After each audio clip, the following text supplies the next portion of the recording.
चलिए बच्चों, example number 64, ठीक है, और डीके गोयल इलस्ट्रेशन नंबर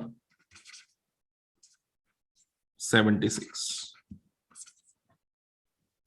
इसमें बच्चों एक स्पेशल बात है, ठीक है। सब बच्चे क्वेश्चन को जब मेरे साथ साथ करेंगे तो जब मैं बेटा एक इसमें एक पॉइंट पूछूंगा तो जो बच्चा मेरी बात इस क्वेश्चन में शुरू से एंड तक बहुत अच्छे से सुनेगा वो बच्चा उस क्वेश्चन का जवाब भी दे पाएगा जिसका जवाब मैं पूछना चाह रहा हूं। ठीक है बच्चों, पहली बात तो इस क्वेश्चन में मैं आपसे एक क्वेश्चन पूछूंगा और देखूंगा कौन बच्चा उसका जवाब देगा। ठीक है ना। चलिए, तो बच्चों और एक बात और बहुत जरूरी बता दूं मैं पहले से ही, जब मैं वो क्वेश्चन पूछूंगा जिस बच्चे ने जवाब दे दिया पहले उसका पेन भी बुक हो जाएगा, ये भी गारंटी बच्चों। ठीक है, तो इसलिए उस क्वेश्चन का जवाब देने के लिए आपको अलर्ट पूरा होके सुनना होगा पूरी बात को। चलो तो शुरू करो बेटे मेरे साथ। Example number 76 D K Goyal. ये लो बच्चों, example 76 D K Goyal. The question is Aarti limited invited applications for 80,000 shares. चलो साथ साथ सब बच्चे करेंगे बच्चों, ठीक है ना। 80,000 शेयर्स के लिए आरती लिमिटेड ने एप्लीकेशन मंगवाया of ₹10 each eight A premium of ₹4। 10 रुपए का बेटा शेयर है और कंपनी ने कहा 4 रुपए प्रीमियम डाल के हम इसको 14 में इशू कर डालेंगे। The amount was payable as follows on application 5 on allotment 9 per share including premium. और आप चेक कर सकते हो बेटा 5 और 9 में ही काम हो गया। इसका मतलब first call second call, calls नाम का कोई चक्कर नहीं है, application and allotment and that's it, right. तो 5 रुपए की एप्लीकेशन है, 9 रुपए की अलॉटमेंट है इंक्लूडिंग प्रीमियम। 5 रुपए की एप्लीकेशन, 9 रुपए का अलॉटमेंट, यानी जिसको बेटा 9 लिखा है असल में वो जो है वो 5 + 4 है। और ऐसे करके बच्चों ये बन गए हैं 14 रुपए। Applications were received for 1,40,000 shares. ठीक है, 1,40 के लिए एप्लीकेशंस आ गई। बच्चों फटाफट बताइए क्वेश्चन कौन से केस का है, फुल, ओवर, अंडर, कैसा सब्सक्रिप्शन है? Over subscription. वेरी गुड बच्चों, ओवर सब्सक्रिप्शन का क्वेश्चन है क्योंकि 80,000 शेयर्स के लिए कंपनी ने एप्लीकेशन मांगा है, लेकिन कंपनी को एप्लीकेशन जो मिल गए हैं वो मिल गए हैं 1,40,000 शेयर्स के लिए, तो ओवर सब्सक्रिप्शन क्वेश्चन है बिल्कुल। चलिए, तो ऐसे में कंपनी पूरे 1,40 शेयर्स तो देगी नहीं, कंपनी अपने हिसाब से शेयर्स देगी, जितने शेयर कंपनी को देने बनते होंगे उतने देगी। तो कंपनी कहती है to the applicants for 80,000 shares will issue only 60,000 shares. 80,000 shares के लिए जो एप्लीकेशन लगाता है हम उसको 60,000 शेयर्स देंगे। लो बेटा कैटेगरी 1 बनाइए, कैटेगरी 1 बनाइए। जिन्होंने 80,000 शेयर्स के लिए अप्लाई किया कंपनी उनको शेयर्स देगी 60,000 शेयर्स। कैटेगरी 2 जिन्होंने 60 के लिए अप्लाई किया कंपनी उनको 20,000 शेयर्स देगी।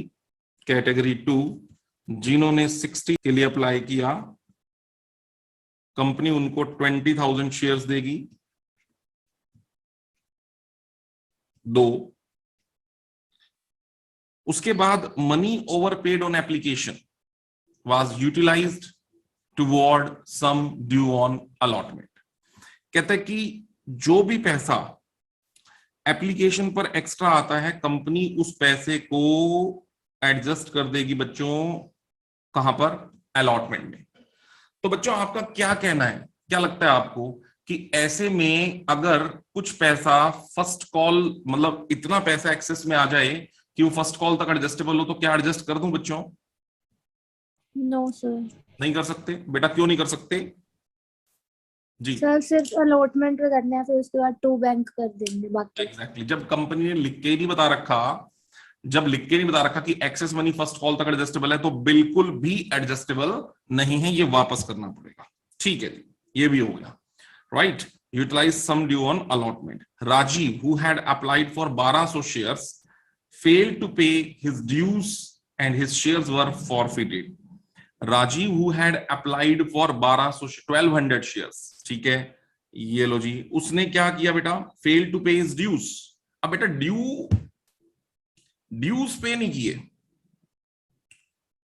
बेटे कोई बच्चा बता सकता है कि यहां इस ड्यूज से क्या मतलब है? Who applied for 1200 shares failed to pay his dues। उसने अपने ड्यूज क्लियर नहीं किए। तो सर मतलब अलॉटमेंट नहीं दी। आर यू श्योर कि अलॉटमेंट से ही बात हो रही है? Yes sir. बेटा एप्लीकेशन क्यों नहीं कह सकता? सर क्योंकि उसने पहले एप्लीकेशन मैंने दिए तभी तो वो शेयर होल्डर बन गया। तो एग्जैक्टली फिर अब इस क्वेश्चन में खाली अलॉटमेंट ही है, तो उसने मतलब अलॉटमेंट ही है। अलॉटमेंट नहीं दी। बहुत बढ़िया, अलॉटमेंट ही है। ठीक है ना। इस क्वेश्चन में फाइनली बचा क्या सर? अलॉटमेंट ही तो बचा। तो ड्यूज के नाम पर बचा क्या है? ड्यूज के नाम पे सिर्फ अलॉटमेंट बचा है। तो अगर उस बंदे ने अपने ड्यूज क्लियर नहीं करे हैं तो ड्यूज के नाम पर बेटा सिर्फ और सिर्फ क्या है? ड्यूज के नाम पर सिर्फ और सिर्फ अलॉटमेंट है। पहली बात तो बच्चों ये, ठीक है ना। चलिए तो नोट करिए बेटा, Rajiv who applied for 1200 shares. तो मैं इसको यहां इस कैटेगरी में लिख रहा हूं यहां पर। तो बच्चों ये बात मेरे को नहीं लगता किसी को दिक्कत होगी कि 1200 शेयर्स के लिए जिसने अप्लाई किया है, ठीक है, तो उसके शेयर्स फॉरफिट हुए हैं। ठीक है ना। इसके बारे में हम थोड़ी देर में अभी बात करेंगे। ठीक है, कि उसके शेयर्स फॉरफिट हुए हैं तो क्या कुछ है, इस पे भी बात करेंगे। और हमें जर्नल एंट्रीज बनानी है आरती लिमिटेड की बुक्स में। आप में से बहुत सारे बच्चों को लगेगा क्वेश्चन बहुत सिंपल है सर, इसमें कुछ भी ऐसा नहीं है कि कोई क्वेश्चन ऐसा क्रिएट होता। पूछूंगा बेटे, अभी क्वेश्चन पूछूंगा। चलिए मेरे साथ क्वेश्चन शुरू करिए। पहले क्वेश्चन ये है बच्चों कि सबसे पहले तो 1,40,000 शेयर्स के लिए एप्लीकेशन पहुंच गया है कंपनी के पास। हालांकि कंपनी ने ऑफर जो है वो सिर्फ और सिर्फ 80,000 शेयर्स के लिए निकाला था। तो 1,40 मल्टीप्लाइड बाय 5 बनाओ बच्चों पहली एंट्री। ये लो यहां पर एंट्रीज बना लेते हैं बच्चों। ये लीजिए first one entry, bank account debit to share application. जी बच्चों कितने पैसे हो गए बेटे? 1,40 पे 5 कितने हो गए बच्चों? 7 लाख रुपए हो गए ना। 7 लाख। ये लो जी 7 लाख 7 लाख। ये हो गई पहली एंट्री। एंट्री नंबर 2 बच्चों, share application account debit 7 lakh में से 2 शेयर कैपिटल में पैसा एडजस्ट होगा और कैपिटल में हो जाएगा 80,000 इंटू में 5, ऑब्वियस सी बात है ना। तो 4 लाख रुपए शेयर कैपिटल में। कुछ पैसा बेटा ऑब्वियस सी बात है 2 शेयर अलॉटमेंट तक जाएगा। और 2 बैंक मुझे यहां पर करते हुए कुछ दिख नहीं रहा मुझे, क्योंकि किसी भी बंदे को हमने यहां पर मना तो नहीं किया। तो 2 बैंक मुझे अभी तक तो नहीं लग रहा, बाकी चेक करते हैं, हो सकता है अलॉटमेंट क्रॉस कर जाए। चेक करते हैं। उसके लिए मुझे दोनों प्रोराटास की लिस्ट को चेक करना होगा बच्चों। तो यहां हम प्रोराटा की एडजस्टमेंट को चेक कर लेते हैं। This is the pro rata 1, this is pro rata 2। Pro rata 1 बच्चों कहते हैं जिनके 80,000 शेयर्स हैं उनको 60,000 शेयर्स मिले थे। तो इनको शेयर्स मिले थे 20,000 कम 20,000 पे अगर मैं 5 रुपए की बात करूं तो इनका 1 लाख रुपया एक्सेस आया था। 1 लाख रुपया एक्सेस आया था। बच्चों क्या ये 1 लाख रुपया अलॉटमेंट पर एडजस्ट हो सकता है या फिर पैसा बचेगा बच्चों? बताइए जल्दी से। सर एडजस्ट हो जाएगा। एडजस्ट हो जाएगा। बेटे क्यों हो जाएगा अलॉटमेंट पर ही एडजस्ट, ये भी बताइए। सर क्योंकि 60,000 इंटू 9 करेंगे तो वो 1 लाख से ज्यादा आएगा। ठीक बात है, 1 लाख से ज्यादा आएगा, है ना। तो इसका मतलब ये कंफर्म सी बात है कि 1 लाख रुपया इजीली अलॉटमेंट पर एडजस्ट हो जाएगा जब हम इसको क्रॉस वेरीफाई करके देखेंगे। बिल्कुल सही है, पहली बात तो कंफर्म। अब बात करते हैं बच्चों प्रोराटा 2 की।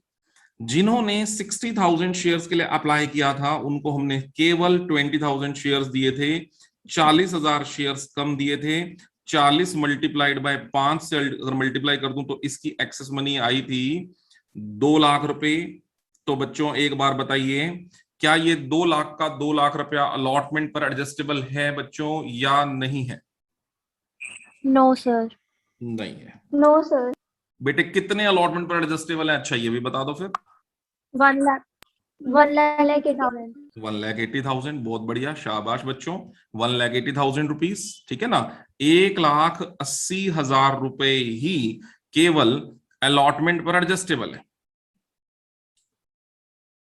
क्योंकि 1,80,000 ही इसीलिए एडजस्टेबल है बेटा, क्योंकि इनके पास 20,000 शेयर्स हैं और 9 से मल्टीप्लाई करके देखो तो 180 आता है। तो 180 का मतलब, इसका मतलब बाकी 20। बेटे ये 20,000 का क्या करें बताइए? To bank. To bank. अभी हम कहें सर यहां पर लॉ इन्होंने लिखा ही नहीं था कि वो फर्स्ट कॉल पे एडजस्टेबल है। बेटा कॉल तो वैसे भी नहीं है इस क्वेश्चन के अंदर, आप चेक करो ना, अलॉटमेंट के बाद गेम ही खत्म हो गई, तो कॉल तो वैसे भी नहीं है। तो इसका मतलब लॉ जो मर्जी कहे, इस क्वेश्चन में फर्स्ट कॉल के नाम पे कोई चीज बचनी ही नहीं थी, यानी कि 20,000 फिर भी कहां जाना था? बैंक में ही जाना था। तो इसका मतलब बच्चों मैं ये कह सकता हूं कि ये 1,80,000 रुपए इसके इसके और 1,00,000 रुपए इसके, तो दोनों का मिला के 2,80,000 रुपए अलॉटमेंट पर एडजस्टेबल हैं। और 2 यहां पर मैं बैंक कर देता हूं, और बैंक कर देता हूं मैं यहां पर 20,000 रुपीज। ये लो बच्चों, ये हो गई मेरी एंट्री नंबर 2। ठीक है बच्चों, पहली हुई एप्लीकेशन की रिसीविंग, उसके बाद मैंने एप्लीकेशन को आगे एडजस्ट कर दिया।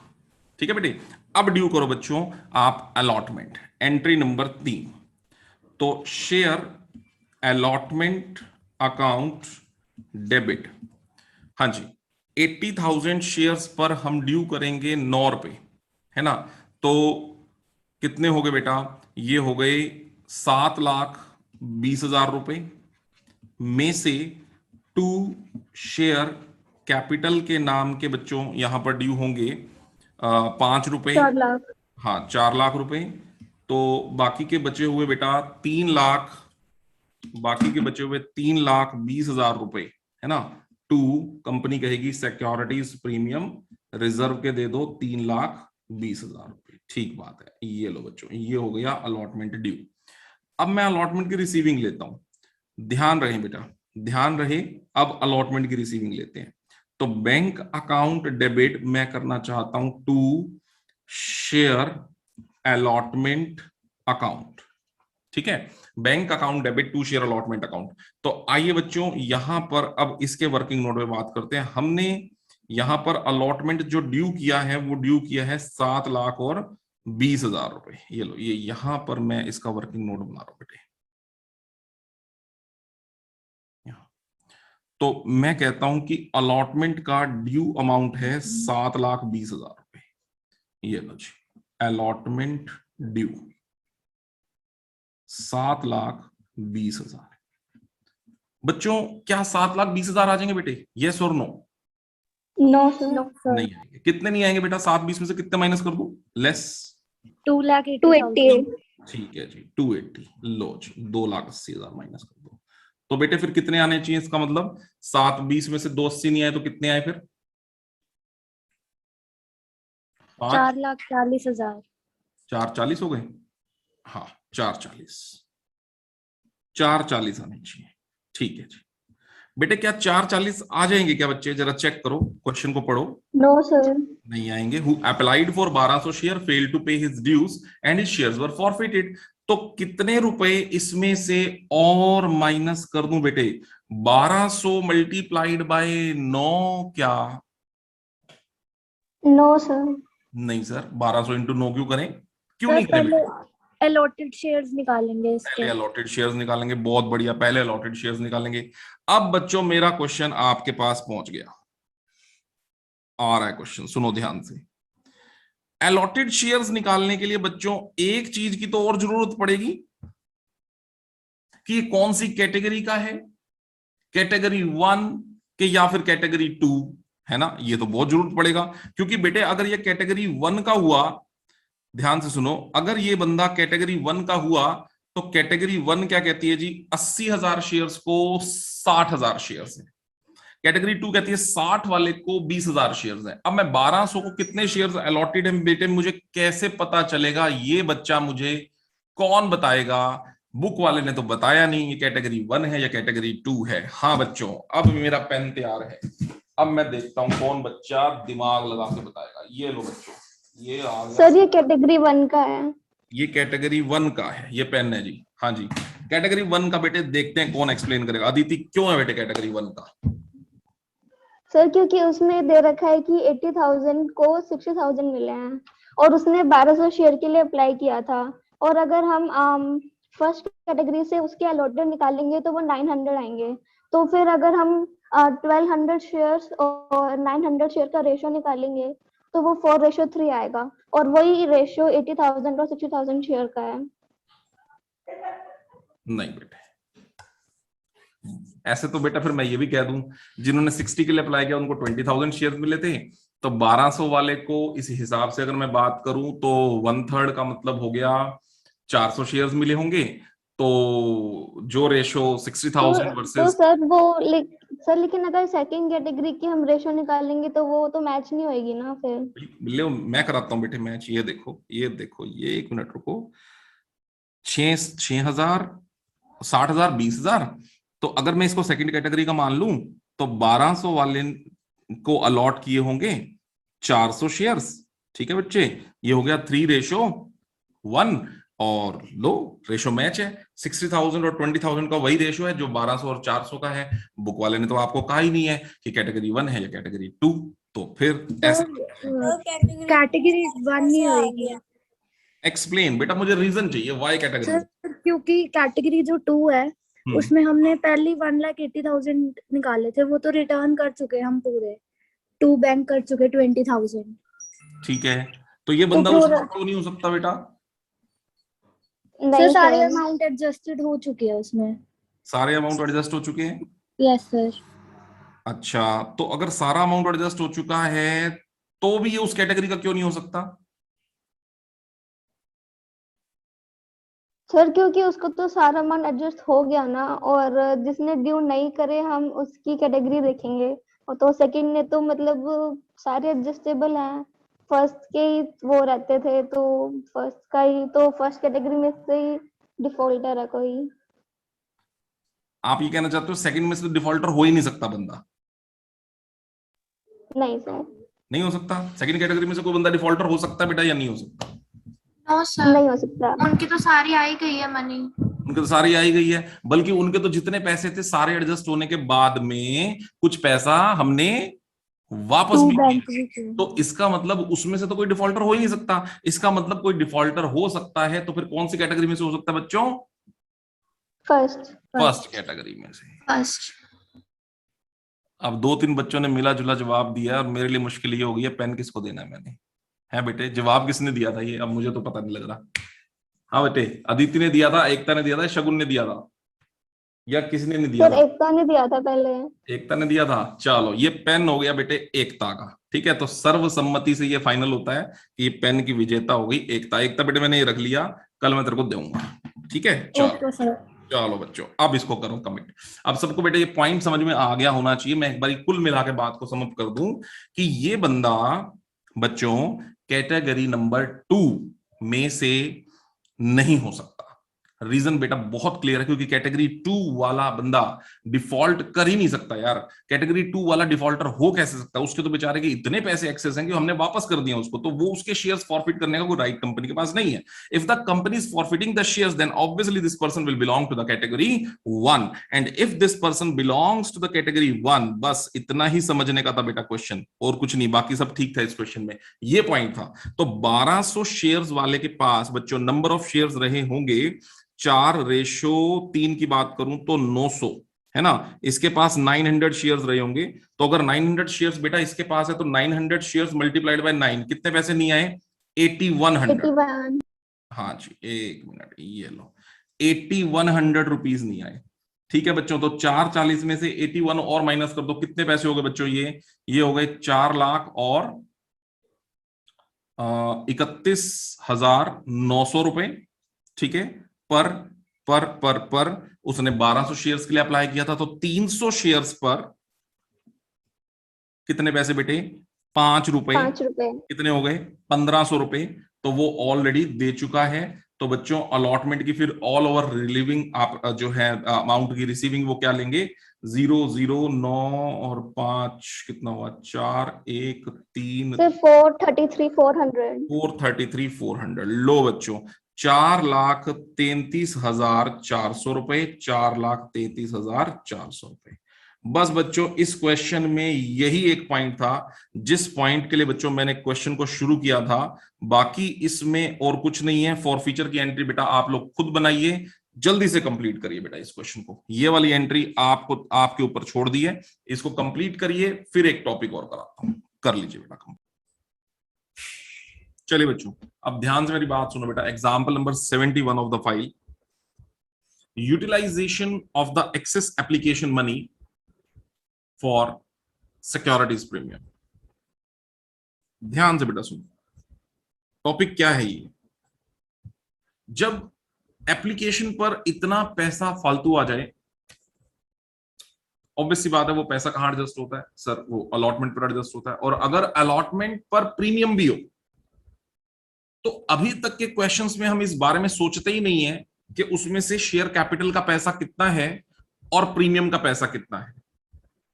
मतलब जो एक्सेस मनी आती है हम बिल्कुल इस बारे में बिना सोचे, सारा पैसा अलॉटमेंट पर अगर एडजस्टेबल है तो हम एडजस्ट कर देते हैं, है ना। ये नहीं सोचते कि अलॉटमेंट के पार्ट का कैपिटल का पैसा है या प्रीमियम का पैसा है। गॉट द पॉइंट बेटा। यानी कि अगर 5 रुपए अलॉटमेंट के हैं, उसमें से 4 रुपए एप्लीकेशन के कैपिटल के हैं और 1 रुपया प्रीमियम का है, तो हम एक्सेस मनी को 2 पार्ट्स में ब्रेकअप करके सोचते अभी तक नहीं थे। पता है बेटा क्यों नहीं सोचते थे?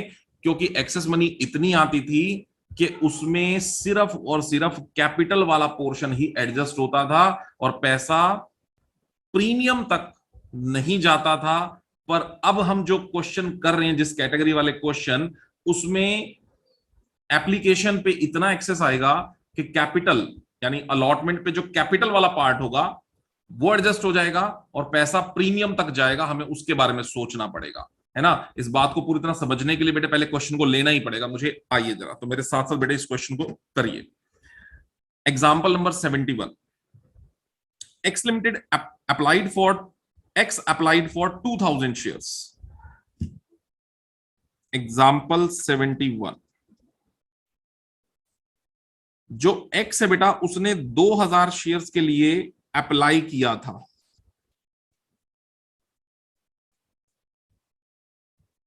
Of ₹10 each eight A premium of ₹2.5। 10 रुपए वाला शेयर हुआ करता था उसका। पता नहीं है बेटा उसको शेयर कितने मिले थे, वो अभी पता चलेगा कि कितने शेयर उसको मिले थे, अभी तो पता ही नहीं है। चलो अभी मैंने ये कैटेगरी खाली छोड़ दी, ये लो, ये ब्लैंक है जी। नंबर ऑफ शेयर्स कितने हैं अपने को पता ही नहीं है।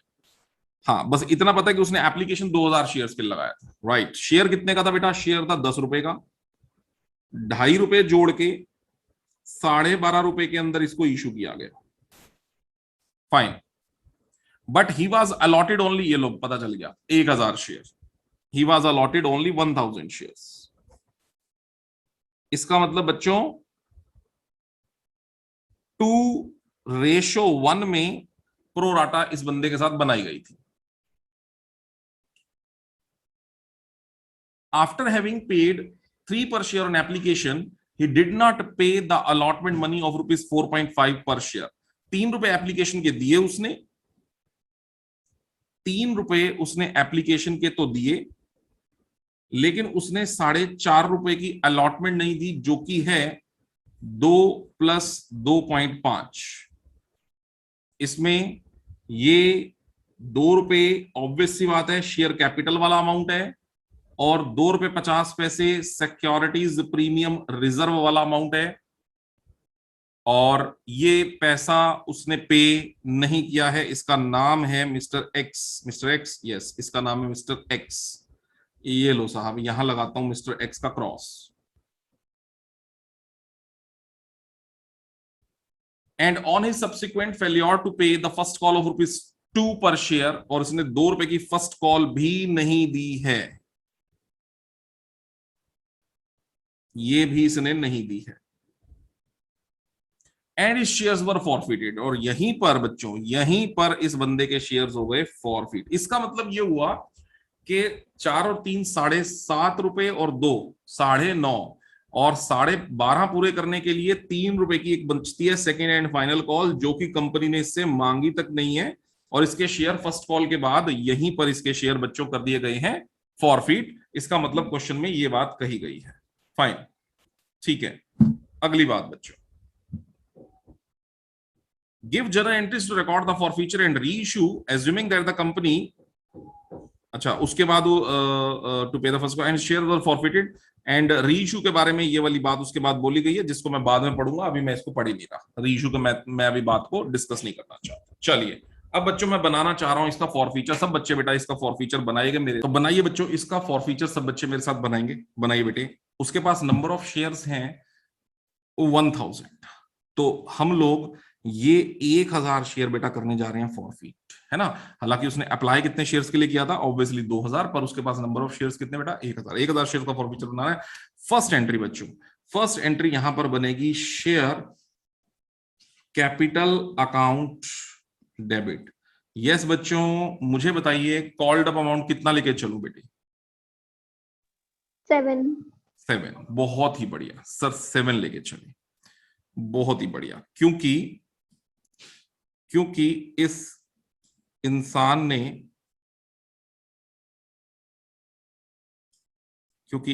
ने से 3 रुपए की सेकंड फाइनल कंपनी ने नहीं मांगी, तो बेटा 10 में से वो 3 रुपए छोड़ दो, तो इसका मतलब कॉल्ड कितने पैसे हैं 7, तो 1000 शेयर्स पे 7 रुपए हो गए बेटा 7000 रुपए। ठीक बात है। अब बच्चों क्या लगता है आपको, सिक्योरिटीज प्रीमियम रिजर्व अकाउंट क्या लगता है बच्चों? लगता है सर कुछ नहीं, डेबिट करना लगता है, क्योंकि आपने ही पढ़ा है कि अगर सिक्योरिटीज प्रीमियम रिजर्व नहीं आया होता तो उसको उठा के डेबिट करते हैं। तो 1000 शेयर्स के ऊपर 2 रुपए 50 पैसे, हमें ये लगता है सर 2500 रुपए सिक्योरिटीज प्रीमियम रिजर्व को डेबिट कर देंगे, हमें ये लगता है। और बेटे बिल्कुल ये ही कर देते अगर इस क्वेश्चन में सिक्योरिटीज प्रीमियम रिजर्व तक के थोड़े बहुत पैसे नहीं आए हुए होते, बिल्कुल ऐसा ही कर देते। तो सर पता कैसे चलेगा कि सिक्योरिटी प्रीमियम रिजर्व का क्या आया है? बताओ, सुनो बच्चों मेरी बात ध्यान से सुनो। सबसे पहले ये देखो इस तरह के क्वेश्चन में कि ये इस स्टाइल का क्वेश्चन है, कैसे पता चलेगा? जिसको 1000 शेयर दिए हैं उसने बेटा एप्लीकेशन कितने शेयर के लगाया था सर? 2000 के बदले में कंपनी ने इसको केवल 1000 शेयर दिए। बेटे कितने शेयर कम दिए? 1000। एक्सेस मनी के लिए 3 से मल्टीप्लाई करके बेटा कितने पैसे एक्सेस में आए? 3000। अभी तक हम ये सोचते थे कि ये 3 का 3000 सीधा कहां एडजस्ट कर दो? अलॉटमेंट में, बिना इस बारे में सोचे कि इसमें कुछ शेयर कैपिटल का भी है और कुछ प्रीमियम का भी है। हम इस बारे में बिल्कुल नहीं सोचते थे, है ना। क्योंकि बेटे मैं बताऊं क्यों नहीं सोचते थे, अभी तक के क्वेश्चन में जितने भी क्वेश्चन हमने करे हैं ये 3000 रुपए शेयर कैपिटल के पैसों से कम होते थे। मतलब शेयर कैपिटल भी कवर नहीं होती थी, प्रीमियम तो बहुत दूर की बात है। इसलिए मतलब कि प्रीमियम का कोई पैसा आया हुआ नहीं होता था। सारे क्वेश्चन में ऐसा ही है, आप ट्राई करके देख लेना। जितने क्वेश्चन में हमने ये वाली बात नहीं सोची उन क्वेश्चंस को आप ट्राई करके देख लेना बेटा, सोचने की जरूरत भी नहीं पड़ेगी वाली बात। लेकिन इस क्वेश्चन में क्या खास बात है वो बताने जा रहा हूं। 3000 की एक्सेस मनी है, ये लो। इस एक्सेस मनी को आप पहले 4.5 रुपए से कंपेयर करते थे, अब 4.5 से कंपेयर मत करो। अब पहले इससे कंपेयर करो कि इस इंसान का शेयर कैपिटल का कितना पैसा है पर शेयर? 2 रुपए। तो 1000 शेयर्स पे 2 रुपए की अगर मैं बात करूं तो इसका मतलब इस बंदे की अलॉटमेंट की शेयर कैपिटल तो आ गई है, पर अलॉटमेंट के कितने पैसे और बच गए हैं जो सिक्योरिटीज प्रीमियम रिजर्व के 2500 रुपए क्रॉस कर रहे तक पहुंच रहे हैं, और वो पैसा है बेटा उसका 1000 रुपया।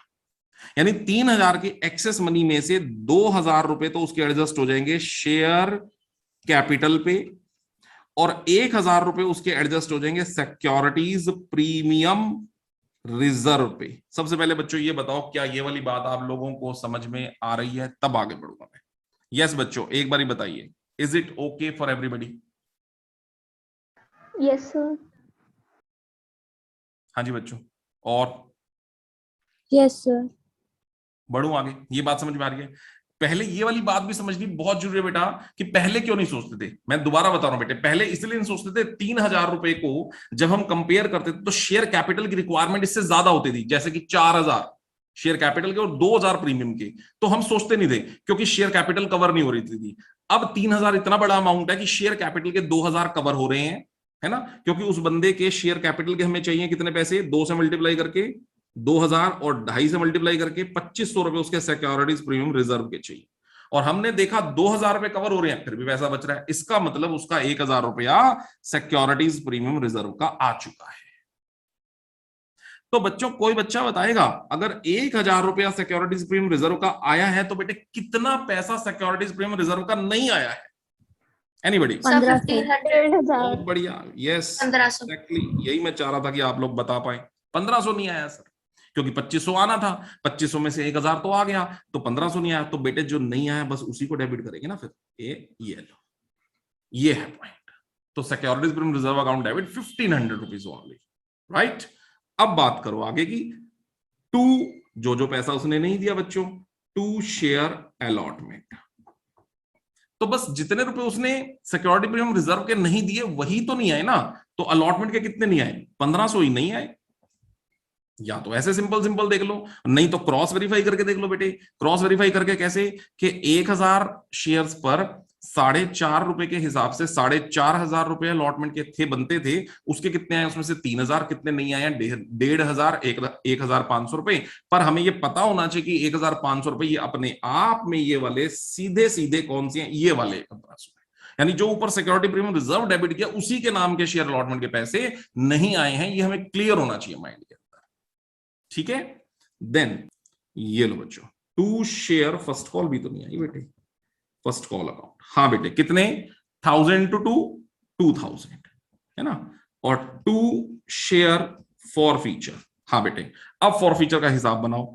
1000 शेयर्स पर एक तो उसके 3 रुपए फॉरफिट हो गए एप्लीकेशन वाले, है ना, और 1000 शेयर्स पर जो उसने 2 रुपए दिए थे शेयर कैपिटल वाले जो अलॉटमेंट को बिलोंग करते हैं, बस 2 रुपए के बारे में बात करनी बेटा।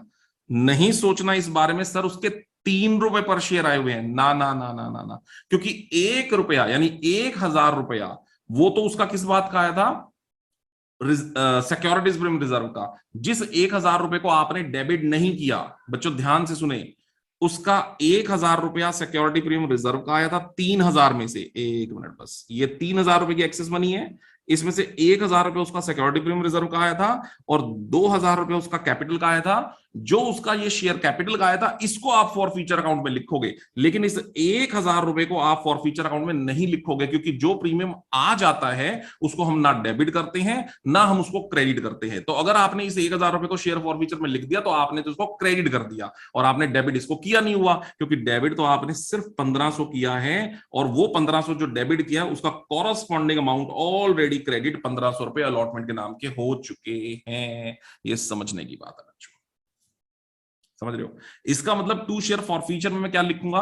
एक तो 3000 रुपए एप्लीकेशन पे जो उसके आ गए, एक तो वो फॉरफिट हो गए, और एक बेटा 1000 शेयर्स पर 2 रुपए यानी कि प्रीमियम को छोड़ के, 1 रुपए वाले प्रीमियम को छोड़ के 2000 रुपए उसके अलॉटमेंट के एप्लीकेशन पर आ चुके हैं। तो कुल मिला के उसका 5000 रुपया ऐसा है प्रीमियम को छोड़ के जो फॉर फीचर में चला जाएगा। तो इसलिए to share forfeiture account में बेटा मेरे पास यहां पर जाएंगे 5000 रुपए। ये लो बच्चों, ये चले गए फॉर फीचर में। बस इतना ही समझने का था बेटे, इतना ही समझने का था कि ये 1500 रुपए कहां से आए। एक तो ये समझने का पॉइंट था इस क्वेश्चन के अंदर, और समझने का पॉइंट था ये 5000 रुपए ही क्यों आए,